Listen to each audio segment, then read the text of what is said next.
Now, last week, Caitlyn Jenner got a standing ovation, a lot of applause when she accepted an award as one of the women honored at Glamour magazine's Women of the Year celebration. But there's one man who was not clapping. That's James Smith. He is the husband of a female officer who died on 9/11. That woman also received Glamour's Women of the Year award posthumously back in 2001.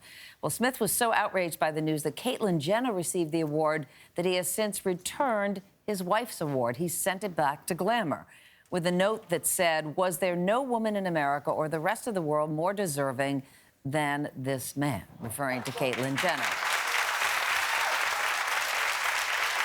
Yamaneika, let me just start with you, because you were pretty forceful in the room about whether you felt the award should have gone to Caitlyn or not. Well, first of all, my condolences to this husband, and I feel like if that's the choice that he wanted to make, we are not to judge him. He can do what he'd like in that instance. I do feel that there are more deserving women than Caitlyn Jenner for this award.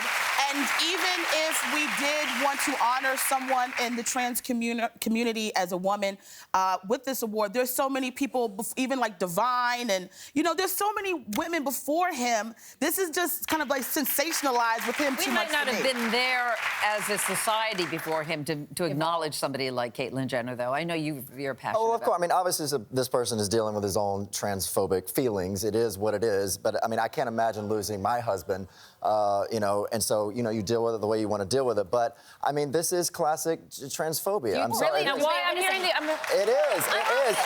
Just because they don't, and look, you can be confused, they just don't understand. But does that mean you're phobic if you don't understand? No, I mean, this is hate. When you're sending a thing, I mean, you're hating this. I mean, this is hatred. But I just wanted to say quickly, because I don't disagree to a certain extent with you, but I don't feel that that's hate. And we have to also acknowledge that even in the gay community, there is hatred towards trans from gays as well. Course, so it's not, it may not be a phobia. He may just say as a woman. But to say that Caitlyn Jenner is not a woman that's transphobic.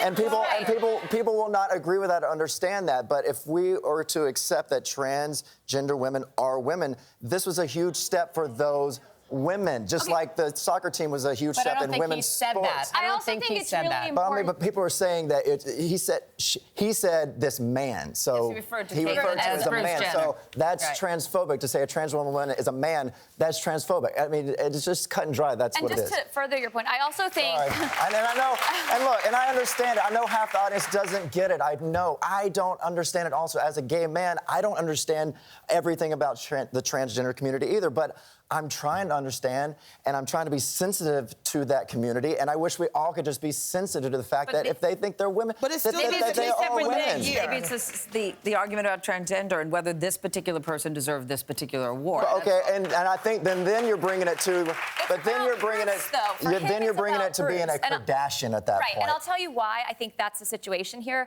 Last year at the 2014 Glamour Women of the Year Awards, they did honor Laverne Cox, who is also a transgender. He did not send the award back last year. He could have if he really disagreed with the statement. So what do you think happened this year, then? I think it's a little bit about. I think it's a bigger story, and I think it's more about Bruce Jenner and Caitlyn Jenner and how he feels about that. Because you were there. You were there, and there were other controversial winners. Absolutely. So Cecile Richards is the president of Planned Parenthood, and this woman has stood up for women's reproductive rights across this country. She's devoted, she's a life of service. And there were a lot of people that really disagreed with this because of where we are in this country and where we stand divided on Planned Parenthood. So the Glamour Women of the Year Awards isn't something that we vote on. It's something that's done by the magazine. They have an advisory board. It's their right to pick who they want to honor at that award show. And frankly, I was there. I thought they did an incredible job, and they had a wonderful mix of people and honorees. And I applaud every single woman that stood up on that stage. And if they wanted to elicit a lot of discussion and debate, they sure did it with their choices.